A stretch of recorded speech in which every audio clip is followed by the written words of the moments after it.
দেশসেবা স্বপ্ন অপূর্ণ রেখে চিরবিদায়। কাশ্মীরে কর্মরত বিএসএফের মহিলা কনস্টেবল বিষ্ণুপ্রিয়া রায়ের অস্বাভাবিক মৃত্যুতে শোকস্তব্ধ উত্তরবঙ্গের মানিকগঞ্জ গ্রাম। দেশে সেবা করার স্বপ্ন ছিল ছোটবেলা থেকেই। কঠোর পরিশ্রম, পড়াশোনায় সাফল্য এবং অদম্য ইচ্ছাশক্তি জোরে সেই স্বপ্ন পূরণও করেছিলেন। পরিবারের মুখে হাসি ফোটাতে এবং দেশের নিরাপত্তা দায়িত্ব কাঁধে তুলে নিতে 2023 সালে ভারতীয় সীমান্তরক্ষী বাহিনী অর্থাৎ বিএসএফে যোগদান করেছিলেন উত্তরবঙ্গের জলপাইগুড়ি জেলার শালবাড়ি এলাকার মানিকগঞ্জ গ্রামের মেধাবী তরুণী বিষ্ণুপ্রিয়া রায়। কিন্তু মাত্র কয়েক বছরের চাকরি জীবনের মধ্যেই তার জীবনের ইতি ঘটল এক মর্মান্তিক ও রহস্য ঘেরা ঘটনায়। জানা গিয়েছে, বিষ্ণুপ্রিয়া রায় বিএসএফের 53 ব্যাটালিয়নে কর্মরত ছিলেন এবং বর্তমানে কাশ্মীরে পোস্টিং ছিল। দায়িত্ব পালনরত অবস্থাতেই নিজের কোয়ার্টার কক্ষে তাকে অস্বাভাবিক অবস্থায় উদ্ধার করা হয়। পরে বিএসএফ সূত্রে জানা যায়, ঘটনাস্থল থেকে একটি সুইসাইড নোট উদ্ধার হয়েছে। সেই নোটে তিনি লিখে গিয়েছেন, আমার মৃত্যুর জন্য আমি নিজেই দায়ী। তবে কি এমন ঘটেছিল যার কারণে মাত্র 24 বছরের এক তরুণী এমন চরম সিদ্ধান্ত নিতে বাধ্য হলেন, সেই প্রশ্নের উত্তর এখনও অজানা। বিএসএফ কর্তৃপক্ষ জানিয়েছে, মৃত্যুর প্রকৃত কারণ সম্পর্কে এখনই কিছু বলা সম্ভব নয়। ময়না তদন্তের রিপোর্ট এবং তদন্তের অগ্রগতি পরই বিষয়টি স্পষ্ট হবে। এই ঘটনার প্রকৃত কারণ নিয়ে কোনো জল্পনা বা অনুমান করা ঠিক হবে না।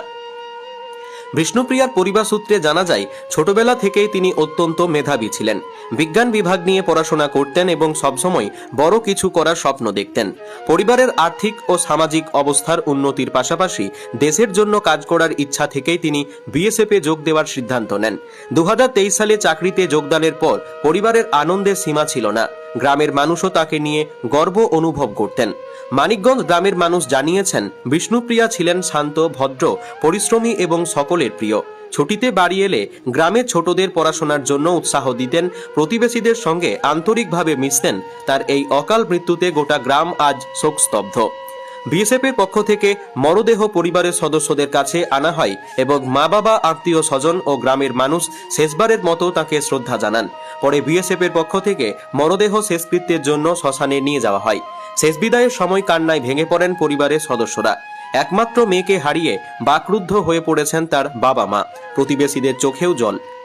দেশের সীমান্ত পাহারা দিতে গিয়ে অসংখ্য কঠিন পরিস্থিতির মুখোমুখি হতে হয় নিরাপত্তা বাহিনীর সদস্যদের। তবে বিষ্ণুপ্রিয়ার মৃত্যুর প্রকৃত কারণ এখনও স্পষ্ট নয়। তদন্ত শেষ না হওয়া পর্যন্ত কোনো সিদ্ধান্তে পৌঁছানো সম্ভব নয়। এখন সকলের অপেক্ষা ময়না তদন্তের রিপোর্ট এবং তদন্তের চূড়ান্ত ফলাফলের দিকে। দেশসেবার অঙ্গীকার নিয়ে যাত্রা শুরু করা এক তরুণীর জীবন এভাবে থেমে যাওয়ায় মানিকগঞ্জ গ্রাম আজ শোকে স্তব্ধ। যে মেয়েকে ঘিরে ছিল পরিবারের হাজারো স্বপ্ন, সেই স্বপ্ন আজ অসমাপ্ত।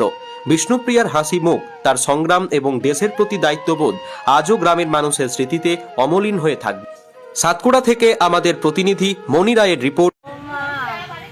আপনি মেয়েটার কি হন কাকি? আমি মা হই। মা? আমি মা। কিভাবে মারা গেল, কি মনে হচ্ছে? আমাকে তো সকালবেলা 7টার দিকে ফোন করছিল, আমি ফোন করলাম। তখন বললো, মা আমি এখনই আসতাম হসপিটাল থেকে। আমি বললাম, মা তুমি ঘুম থেকে উঠছো? ওই কি না মা আমি এখনই হসপিটাল থেকে আসলাম।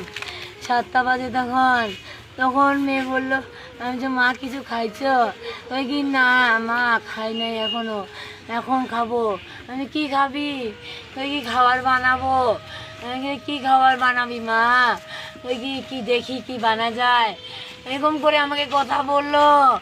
বলে একটু পরে 1 ঘন্টা পরে আমার মেয়েটাকে কি হইলো, আমার মেয়েটা এরকম করতে পারে না, আমার মেয়ে এরকম করতে পারে না। 1 ঘন্টা আগে আমাকে ফোন করলো, ফোন করে আমাকে কথা বললো। আমার মেয়ে বলে মা খাবার বানাবো। মোবাইলে দেখছি সবাই বলেছে এখানে কড়াই বসাইছে ও খাওয়ার জন্য। ও মোবাইল হাত থেকে ছিটকে পড়ে গেছে কেন মা? আপনার মেয়ে লাস্ট বাড়ি কবে আসছিল?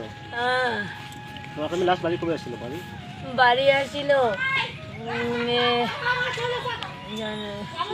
মার্চে বাড়ি আসছিল। তারপরে মার্চে এসে গেল বর্ধমানে ডিলেকশন। মেয়েটা তো আমরা যা শুনতেছি, কারণ আমরা তো দেখিনি, আত্মহত্যা সুইসাইড করছে এটাই শুনছি। এবং সুইসাইড নোট একটা পাওয়া গেছে, তাতে লিখে গেছে যে আমি এই মরণের নিজে দায়ী, কারো করার কিছু নেই। এটাই দেখতেছি আমরা। উনি মেয়েরা কি চাকরি করতো? হ্যাঁ মেয়েরা কি চাকরি করতো? মেয়েটা কি চাকরি করতো? মেয়েটা কি চাকরি করতো? বিএসএফ এর চাকরি করতো, কনস্টেবল মহিলা।